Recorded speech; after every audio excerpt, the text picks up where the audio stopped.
नमस्ते बच्चों। आज हम पेपर गतिविधि के द्वारा किसी परमेय संख्या के समतुल्य परमेय संख्या कैसे निकाल सकते हैं ये सीखेंगे। तो चलिए इस तरीके से पेपर की कुछ स्ट्रिप्स काट लीजिए। अब हमें क्या करना है कि अगर हमें कोई परमेय संख्या 1/2 है और उसके समतुल्य परमेय संख्या निकालनी है तो पेपर गतिविधि द्वारा हम उसे कैसे दिखाएंगे ये पहले देखते हैं। तो 1/2 को दिखाने के लिए आप पहले भी इसे सीख चुके हैं। एक पेपर स्ट्रिप के इस तरीके से 20 से 2 भाग कर देंगे, ये हो गया। अब ये जो फोल्ड है ये इस पूरी स्ट्रिप को 2 भागों में बांटता है। आप देख रहे हैं ये एक भाग और ये दूसरा भाग। अब अगर 2 भागों में से एक भाग क्या हुआ 1/2, 2 हिस्सों में से एक हिस्सा 1/2। और अब हम इसे क्या करेंगे, अब हम इस हिस्से को, ये 1/2 है आपका, और आप इसको इस तरह से मार्क कर देंगे। ये आपका हिस्सा कितना है 1/2। और अब हम इसे क्या करेंगे, एक स्केच से इस तरीके से लिख देंगे, ये 1/2 हो गया। अब अगर हमें 2/4 दिखाना है तब क्या करेंगे, तो इस स्ट्रिप के क्या करेंगे, जैसे कि हमने इसको 20 से एक बार फोल्ड किया था, अब हम इसे 2 बार फोल्ड करेंगे। कैसे, एक बार इस तरीके से और दूसरी बार एक और फोल्ड कर देंगे। अब अगर इसे हम पेपर को खोल के देखेंगे तो कितने भाग हो जाएंगे, पेपर के 4 भाग हो गए। ये देखिए 1 2 3 4। अब हम इसे अगर 2/4 दिखाना है, जैसे ये हमारा था 1/2 और हमें दिखाना है 2/4, तो यानी 4 हिस्सों में से 2 हिस्से।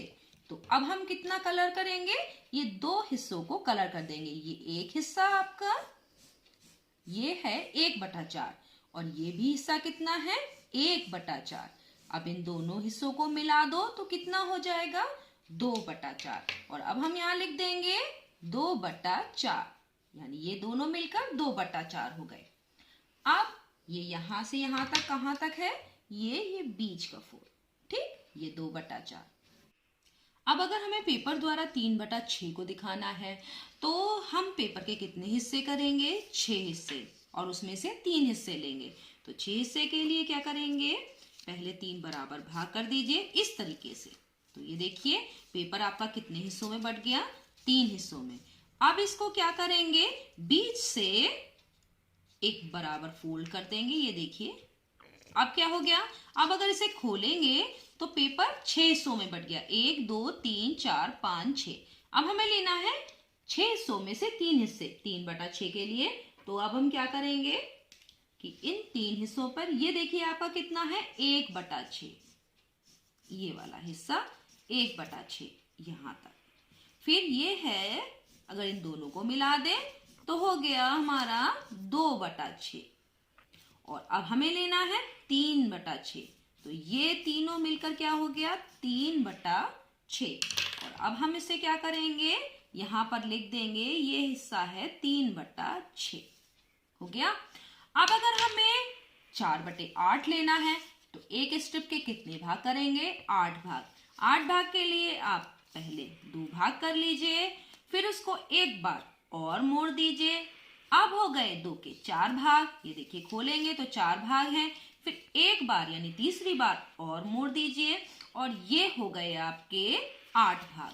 अब ये देखिए खोलिए इसको, ये हो गए 8 भाग, 1 2 3 4 5 6 7 8। अब हमें कितने रंगने हैं, 4 भाग। ये क्या है 1/8, ये वाला।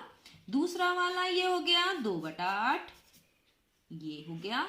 तीसरा, अगर आपको ऐसे ही परमेय संख्या दिखानी है तो आप दिखा सकते हैं, ये 3/8 और हमें लेना है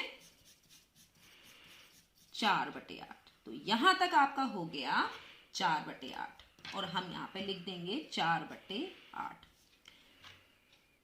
अब जरा ये चारों स्ट्रिप्स को देखिए, मैंने ऐसे रखा, आपकी तरफ कर देते हैं। ये देखिए 1/2 है, ये 2/4 है, ये 3/6 है और ये 4/8। क्या आपको इसमें कुछ समानता दिखाई दे रही है? आपको पता चल रहा होगा कि 1/2, 2/4 और 3/6 और 4/8, क्योंकि हमने पेपर की समान स्ट्रिप्स ली हैं तो ये उनके आधे भाग को प्रदर्शित करता है। यानी 1/2 किसके बराबर है? 2/4 के, और 2/4 ही बराबर है 3/6, 4/8। ये सब एक दूसरे के बराबर हैं। अगर एक के ऊपर एक आप रखते हैं तो ये एक दूसरे को पूरी तरह से ढक लेंगे। इसका मतलब क्या है कि ये तुलना करने पर समान है। ये जितनी भी परिमेय संख्याएं हैं जो आपको दिख रही हैं, ये तुलना करने पर समान है। ये सभी परिमेय संख्याएं तुलना करने में समान है, इसलिए ये सभी क्या है? समतुल्य परिमेय संख्याएं। अब आप इस तरीके से सर्किल द्वारा भी समतुल्य परिमेय संख्याओं को दिखा सकते हैं। यहाँ देख रहे हैं 1/2 और 2/4 तुलना करने पर समान है, तो ये समतुल्य परिमेय संख्याएं हो गई। और आप जानते हैं कि परिमेय संख्याओं के अंश व हर दोनों ही पूर्णांक होते हैं, और चूंकि पूर्णांक अनंत है तो आप अनंत समतुल्य परिमेय संख्या किसी भी परिमेय संख्या के तुलना में, यानी समतुल्य परिमेय संख्याएं बहुत सारी निकाल सकते हैं किसी भी परिमेय संख्या की। तो इस तरीके से चाहे आप सर्कल काट के दिखाएं, चाहे आप इस पेपर की स्ट्रिप्स द्वारा दिखाएं, आप किसी परिमेय संख्या की समतुल्य परिमेय संख्या आसानी से निकाल सकते हैं। धन्यवाद।